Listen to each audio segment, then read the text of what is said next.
Assalamualaikum warahmatullahi wabarakatuh. Perkenalkan, nama saya Nifi Anissa Iklima Erli Dwisi.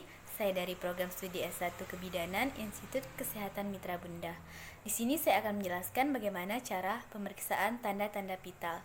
Tanda-tanda vital itu ada 4, yaitu pemeriksaan tekanan darah, pemeriksaan nadi, pemeriksaan pernapasan, dan pemeriksaan suhu. Sedangkan pemeriksaan tanda-tanda vital itu sendiri adalah pemeriksaan yang paling mendasar dilakukan oleh tenaga kesehatan. Tujuannya sendiri untuk memantau perkembangan kondisi pasien. Di sini saya akan menjelaskan bagaimana cara mengukur tekanan darah. Yang pertama adalah kita harus mencuci tangan sebelum melakukan pemeriksaan tekanan darah. Selanjutnya mau alat-alat kedekat pasien. Yang ketiga, kita harus menjelaskan prosedur yang akan kita lakukan. Selanjutnya yang keempat, kita harus mengecek alat-alat seperti stetoskop yang ingin kita periksa kepada pasien itu. Kita harus cek alat-alatnya dulu. Selanjutnya baru kita memeriksa pasien. Kita meminta pasien untuk membuka lengan bajunya, lalu kita periksa. Letakkan manset di atas 2,5 cm kira-kira di atas fossa cubiti ini. Selanjutnya kita raba arteri branchialisnya. Selanjutnya kita periksa dan letakkan stetoskop di telinga. Setelah kita memasang stetoskop di telinga, lalu kita memompa balon atau menutup klepnya itu searah dengan jarum jam, lalu kita buka secara pelan-pelan. Lalu setelah kita buka, kita dengarkan dengan sesama. Denyut yang pertama itu denyut sistolik dan denyut yang kedua itu denyut diastolik.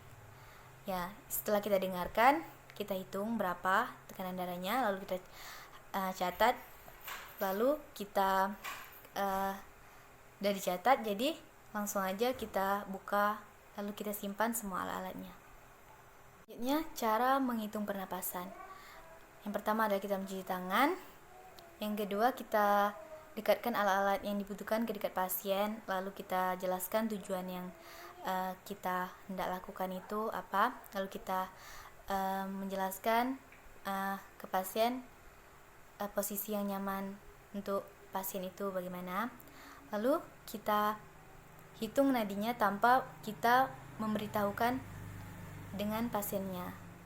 Jadi setelah kita menghitung, kita catat saja. Kita catat di rekam medis, lalu dokumentasikan jika sudah selesai. Baiklah, yang selanjutnya kita menghitung denyut nadi. Caranya kita mencuci tangan terlebih dahulu, lalu dekatkan alat-alat ke dekat pasien jika dibutuhkan. Lalu yang ketiga, kita jelaskan prosedur yang ingin kita lakukan, lalu jelaskan kepada pasien untuk mengambil posisi yang nyaman. Lalu kita cari atau raba arteri yang ingin kita hitung, lalu kita letakkan jari manis atau jari telunjuk ke arteri yang kita hitung. Setelah itu, setelah sudah teratur, baru kita hitung berapa denyutnya per menit. Lalu setelah mendapat hasilnya, kita catat. Lalu setelah dicatat, didokumentasikan. Terakhir, bagaimana cara mengukur suhu tubuh, yaitu dengan cara yang pertama, seperti biasa, kita mencuci tangan terlebih dahulu. Yang kedua, kita dekatkan alat-alat ke dekat pasien.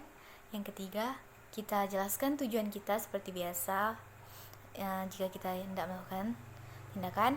Lalu kita minta pasien untuk mengambil posisi yang nyaman.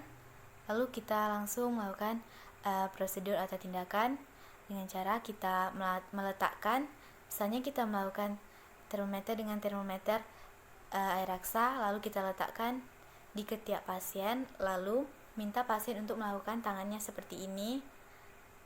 Lalu tunggu sampai 2-3 menit, lalu angkat, bersihkan, lalu lihat hasilnya. Setelah kita mendapat hasilnya, lalu kita baca, lalu kita catat. Lalu sudah kita catat, kita dokumentasikan jika sudah selesai. Baiklah, itu saja dapat saya sampaikan. Terima kasih.